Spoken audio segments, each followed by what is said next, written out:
Hey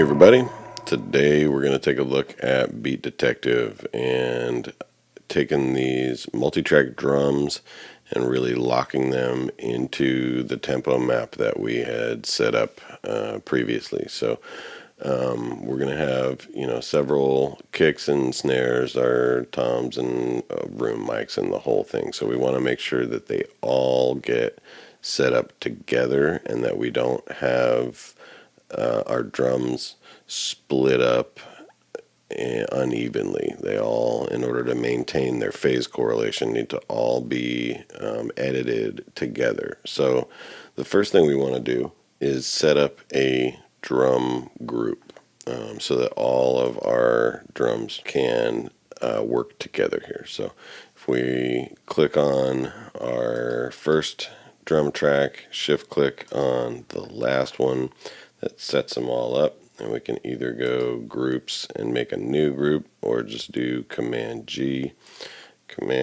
or Control G on Windows will bring up the groups, and we're going to name this drums. Okay, now that we have that group, I'm not going to use it quite yet. First things first, I want to make a group of just the close mics on the important pieces of the kit that I'm going to be using for triggers for Beat Detective. So I want to start with my kick in, and then Command click or Control to click on the snare top, and then also the hi-hat is pretty prominent at most of the song, but there's some parts without it. So, but either way, we want to consider that as part of our trigger group. So I'm going to make another new group and just call that kick, snare, hat. There you go. Okay, so first we'll go back, reset our drum group, click here in the height ruler and make everything micro so that it's super small. Out of our way. Then we can come back to just our trigger track group and make that like large or something, so that now we have good view on our kick, snare, and hat, and then the rest of the tracks are out of the way and minimized. Okay, a couple things we want to make sure that we have going on. We're going to want tab to transient enabled. Make sure that's happening. We're going to want to make sure that insertion follows playback is not happening. We want to make sure to link track and edit selection. Make sure that is enabled. Okay, we're going to want to be in grid mode at 1 bar eventually here. Right now I'm still in slip, but we'll change that. We're going to want to make sure our expanded transport is in. It just helps to visualize things, or if we want pre-roll or post-roll in order to test how things play through each other. That's nice to have that readily available. And last but not least, we want to make sure that bars and beats are selected here in our main counter window. Okay, so let's get into grid mode, and we're going to set up a selection here from bar 3 all the way to bar 7. Okay, so this now, in our counter window, we can see that we have a 4-bar loop selected. It's exactly that long, and we're going to turn off all of our groups right now, and we want to deselect everything except the kick. So you notice now, because we have link track and edit selection enabled, every time that I click on a nameplate and select that track, our edit selection follows that selection here. So as we're going through, moving through these tracks, it just makes it easier to just jump to that particular spot. All right. Okay. So I'm going to solo up this kick, and let's take a look at our loop real quick here.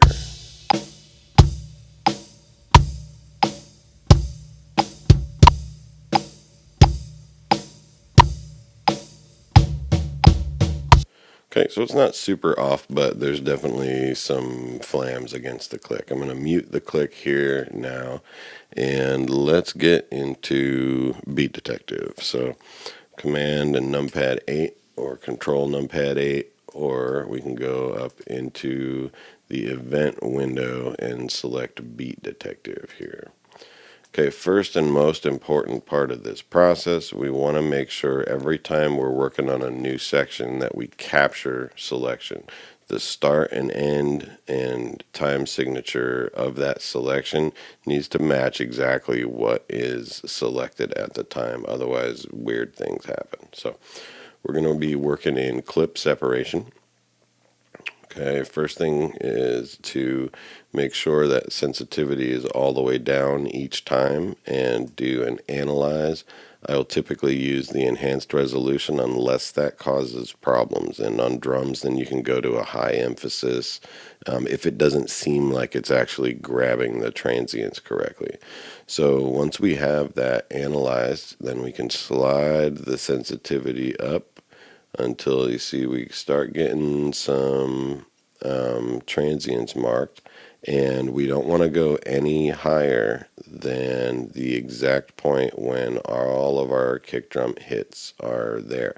If you make it too sensitive, even just a little bit above where it was working just fine, we start seeing false triggers where the snare bleed starts being marked as a transient. So on this one, looks like about 14% sensitivity grabs all of the transients of these kick drum hits. And with it soloed, if we listen, we can watch and make sure that what is showing up as a transient is, in fact, each kick drum hit.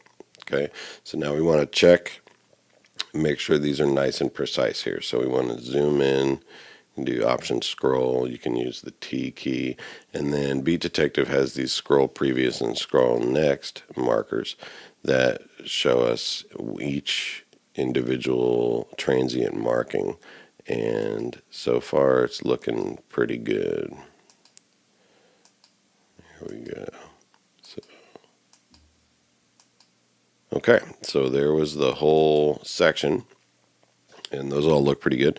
So now we want to set this into collection mode so that we can collect all those triggers, and we're just going to add the unique triggers here. Okay, so now that adds all of our kick drum triggers in, and now we can go on to the snare track. And you see all the triggers from the kick drum get carried down into the snare track. But we want to go back into normal mode, and we want to drop that out and analyze now the snare track so we can find out where those triggers are going to show up. Okay, and this one right around the same percentage, really a little lower. Looks like about 12% is fine to grab us our snare track. So let's turn off the kick solo the snare, listen to that. Yeah, cool. Sweet.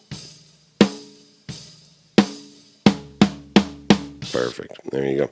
Okay, let's scroll in and check those out real quick. Okay. So that looks really good. Then here, then here, then here, then here, then here. So, and just as an example here, say if this wasn't exactly right, you can just grab it and move it wherever you want it. Okay, and if it didn't exist and you needed it to, this was the one snare that was kind of lightly hit and didn't really show up. If you hold the Alt or Option key, it'll make that little minus sign and it will remove that trigger. And if you want to put it back, just click again. So anytime you don't exactly have Beat Detective figure things out exactly for you, you can always just do it yourself and do it manually. Sometimes it's easier to leave the sensitivity a little bit lower, and I'm going to move that one up quite a bit closer. Sometimes it's easier to leave the sensitivity lower and allow it to not necessarily grab a transient and then add it in yourself then sometimes you'll have a sound that's soft enough that as you're trying to raise that sensitivity up, it's grabbing the one thing that it missed, but it's also hitting 3 or 4 other false triggers. So you kind of got to figure out on your own where, and that looks odd. What was that? Let's go through here. Yeah, so see, here's another extra one. We don't want that. Goodbye.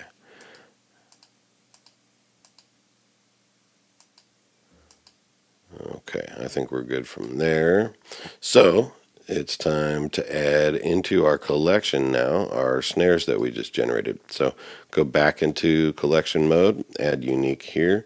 Now we have our kicks and snares as part of our Beat Detective slice collection, so to speak. Now the hi-hat should be pretty quick and easy. We're going to go back into normal mode here and drop that and analyze. And we're going to raise that up until we see starting to come in. Perfect. There you go. That looks super good. Scroll in and check these guys out. Okay, so that one could be a little earlier, I think. Oops.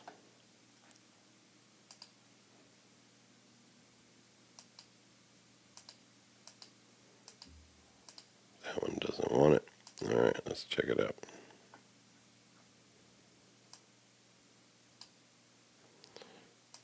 Okay.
There we go. Okay. So that's why that was weird. That one went strange on me. All right, so that looks good. We'll go back into collection mode, add those unique triggers, and now we want to make sure all of our drums are selected here. So with all our drums selected, we're going to separate. That slices them up into a bunch of tiny little slivers, and we can now go into clip conform. And with conform as standard, and strength for this type of song is 100%. It's a really straightforward drum pattern. There's no real like swing and feel to it. So we want to lock 100% straight to the grid. And now I've got in the selection here that we contain 16th notes. It really doesn't. This is more of a eighth note thing, but if you tell it a little bit finer resolution, I have found it works a whole lot better. So if it has 16th notes, maybe say it's 32nd notes. It's got eighth notes, say 16th notes. And no matter what, once we actually lock this to the grid, we're going to want to be listening to it and make sure that nothing bizarre or non-musical sounding happens here. So we're going to go ahead and hit conform now. We notice it shifted it around a bit. Again, this wasn't super offbeat and way messed up, so it's only made a few adjustments. And if we take everything out of solo and listen back,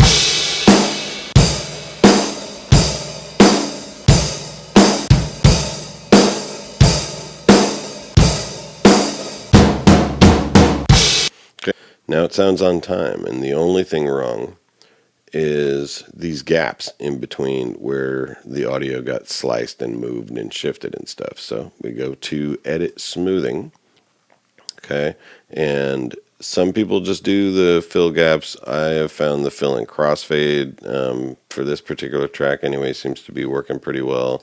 You can do somewhere, anywhere really up to 5 milliseconds. I'm going to do 3 millisecond crossfade length and smooth it. And then now we'll turn the click on and listen to it with the click.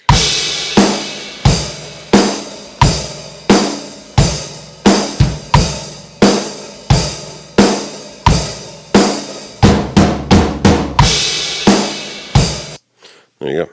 So we have drums locked to our tempo map.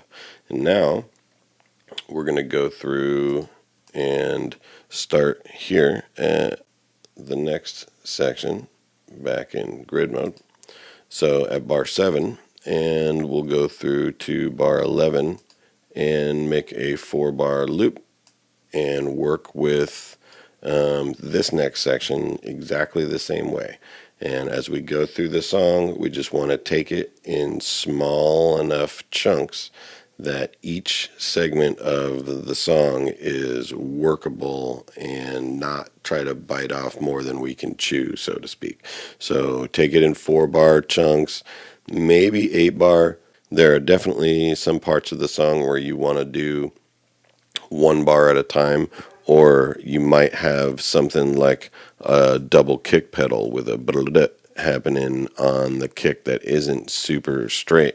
And in that case, you would want to just take the first transient hit of that pattern and get that locked on the grid and allow for a little bit of humanity from the rest of it. So you may be deleting some of those transient markers if it's a little bit too excitable of a pattern. The other thing is there is a triplet feel checkbox here. So if you do have something that's a pretty clear-cut 16th note triplet, a lot of times Beat Detective will handle that correctly. More often than not, it's going to require a little bit of manual work on your part. So there you have it. Have fun.